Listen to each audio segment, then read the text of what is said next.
Hello nursing officer, एक और unique MCQ आप सभी के लिए। एमसीक्यू कुछ इस तरह से, the high peak pressure alarm sound on A clients ventilator which of most likely causes the nurse should assist first. Very important.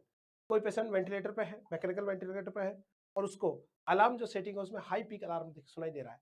तो बताइए ये नर्स का मोस्ट क्या आइडेंटिफाई करेगी, what is the most common cause of this high peak alarm. देखिएगा, दो तरह के अलार्म आपके शो हो सकते हैं। एक तो हाई पीक अलार्म, और हाई पीक अलार्म किसकी वजह से, ट्यूबिंग के ऑब्स्ट्रक्शन से होता है बच्चों। ट्यूबिंग के किंकिंग या ऑब्स्ट्रक्शन की वजह से हो सकता है। That my point. और होते हैं लो पीक अलार्म। लो पीक जो अलार्म होता है वेंटिलेटर पे, ये बेटा ट्यूब लीकिंग को बताता है।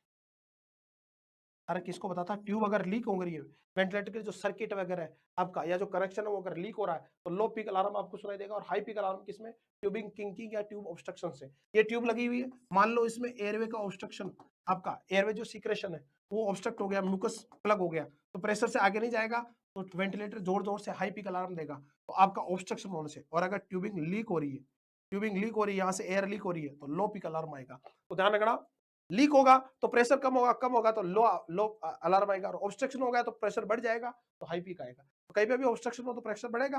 तो प्रेशर ऑब्स्ट्रक्शन के केस में या सीक्रेशन जमा होने के केस में आपका हाई पीक अलार्म आएगा। और अगर ट्यूबिंग लीक हो रही है तो आपका कौन सा आएगा, लो पीक अलार्म। तो यहाँ पे अब सीधी बात कर रहा है कि हाई पीक तो किसकी वजह से, डिस्कनेक्टेड ट्यूब, इसमें तो क्या आएगा, लो पीक आएगा।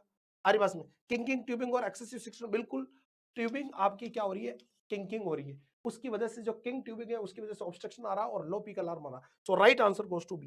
बाकी एफआईटी और क्लाइंट सुपाइन पोजीशन आपका इंपॉर्टेंट नहीं है बच्चों, क्लियर है। अरे बस में यहाँ प्राइमरी नर्सिंग रोल क्या है, तो प्राइमरी नर्सिंग रोल है बच्चों, सबसे पहले सक्शन करें, ट्यूबिंग को चेंज करें, अगर फिर भी काम नहीं बन रहा तो notify the physician. First is suction and आपको जो ट्यूबिंग को चेक करें, अगर उससे भी काम नहीं चल रहा है तो नोटिफाई द फिजिशियन। क्लियर। साथ में पेशेंट का एसपीओ2 और आपका जो मैकेनिकल वेंटिलेटर शटरिंग है, रेस्पिरेटरी रेट वगैरह सबको चेक करें। तो right answer goes to be. छोटी छोटी बातें सिलेक्शन बी रिमेंबर, सफलता एक दिन में नहीं मिलेगी लेकिन एक दिन जरूर मिलेगी। और मेहनत करते रहे कि लोहा जितना तपता है उतनी ही ताकत बढ़ता है, हीरे को जितनी आग लगे उतना ही प्रखर निखरता है, मिट्टी का बर्तन पकता है तब धुन पे खूब खनकता है, सूरज जैसा बनना है तो सूरज जैसा जलना होगा, नदियों से आदर पाना है तो पर्वत छोड़ निकलना होगा, और हम हैं आदम के बेटे, जो सोचे कि राह सरल होगी, थोड़ा वक्त लगेगा लेकिन सपना जरूर सफल होगा, आज नहीं तो कल होगा, हर मुश्किल का हल होगा, हर संकट का हल होगा। तो मेहनत करते रहे, सफलता एक दिन में नहीं लेकिन एक दिन जरूर मिलेगी। Thank you so much, love you all.